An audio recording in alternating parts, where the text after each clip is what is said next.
I didn't expect the letter to change my life. It arrived on an ordinary Tuesday, folded neatly, stamped with a law firm's name I didn't recognize. At first, I thought it was junk mail, some overdue notice, some mistake. I almost tossed it aside until I saw my grandfather's name printed across the top. That stopped me cold. My grandfather had passed away months earlier. Quiet man, lived off the grid, owned land out in the countryside that he barely spoke about.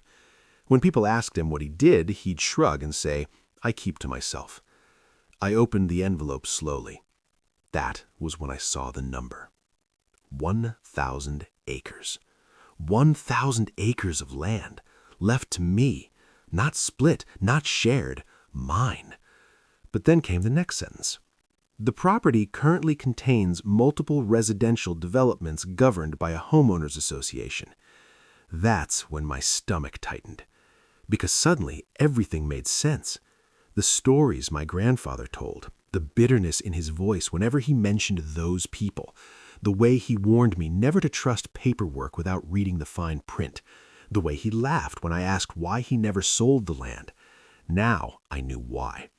Buried inside that 1,000 acres was an HOA community, hundreds of homes built on land they didn't fully own. Roads, trails, green spaces, parking areas, storage lots, all of it sitting on land that legally belonged to my grandfather and now to me. And the HOA had no idea. At least, not yet. I drove out there the following weekend. I wanted to see it with my own eyes. The moment I turned onto the private road, I knew exactly what kind of HOA this was. Perfect lawns, identical mailboxes, signs everywhere, no parking, no trespassing, HOA authority enforced. They acted like kings. I parked at the edge of the property and stepped out. The land stretched endlessly behind the houses, rolling hills, tree lines, old fencing. This wasn't just a neighborhood. This was territory, and they were living on it like they owned every inch. Within 5 minutes, I heard it. "Excuse me, you can't park there." A woman stormed toward me, clipboard in hand, sunglasses perched on her head like a crown. She didn't ask who I was, didn't say hello, she just assumed. "I'm just looking around," I said calmly. She scoffed. "This is HOA property. Unauthorized vehicles will be fined." I looked past her, at the road, at the land. Interesting choice of words. HOA property, I repeated. She nodded sharply. "All of it." I smiled politely. "Good to know." She didn't catch the tone. She never does. That was the moment I decided something important. I wasn't going to tell them right away. I wanted to understand exactly how deep their entitlement ran. Because when people think they own something they don't, they reveal who they really are. And what I discovered over the next few weeks was far worse than I imagined. I didn't announce myself. I didn't knock on doors or attend meetings. Instead, I did what my grandfather always taught me to do when dealing with entitled people. I watched. Every weekend I returned, different times, different days. I walked the land quietly, always staying polite, always calm. And every single time, someone from the HOA confronted me. A man jogging told me the trails were private HOA amenities. A board member warned me I needed written permission to walk community green space. One woman actually tried to fine me on the spot for unauthorized presence. That one almost made me laugh. They talked about rules nonstop, rules they enforced with absolute confidence, rules backed by nothing more than arrogance and laminated badges. But the deeper I looked, the more absurd it became. The HOA had built a clubhouse, storage sheds, a community garden, private trails, even a fenced dog park. All of it on land they didn't legally own. And the residents? They treated anyone outside their circle like criminals. One afternoon, I watched as an elderly man parked near the trail entrance. He was unloading a walker from his trunk when an HOA rep marched over. "You can't park here," she snapped. "I'm just resting," he said softly. "No exceptions." She threatened to tow him. That's when something inside me hardened. This wasn't just entitlement. This was abuse. That night, I pulled out the paperwork. Deeds, surveys, maps. Everything was crystal clear.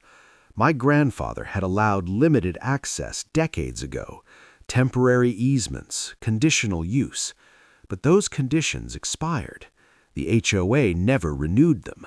Instead, they acted like possession was ownership. It wasn't. Legally, the land was mine, and they were trespassing. But still, I waited, because if I was going to confront an HOA like this, I wanted to do it right.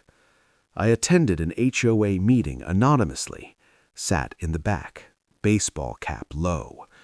They talked about fines, enforcement, control.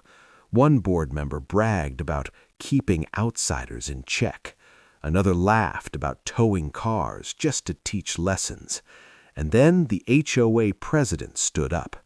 "This community exists because we protect what's ours." I almost stood up right then. Almost. But I stayed seated because I knew something they didn't. Every word they spoke was digging their hole deeper.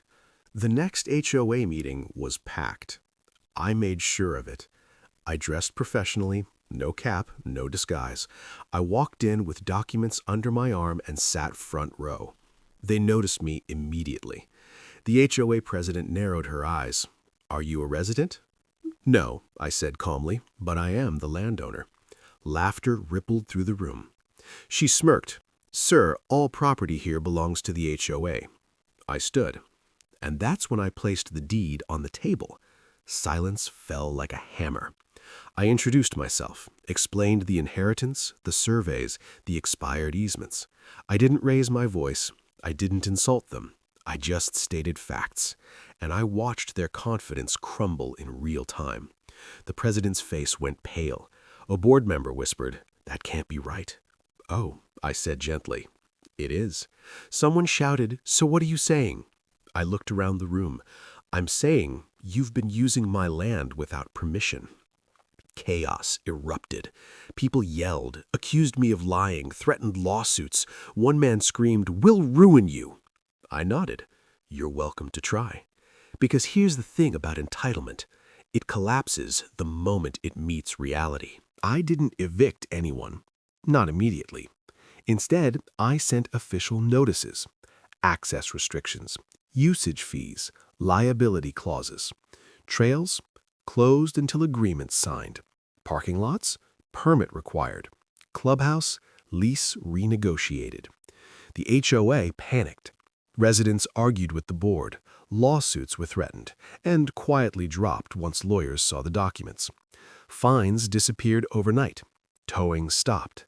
Suddenly, the rules didn't seem so important anymore. Funny how that works. I reopened access selectively. Elderly residents, families, emergency routes. But the board? They lost power, and they hated me for it. 6 months later, the HOA president resigned.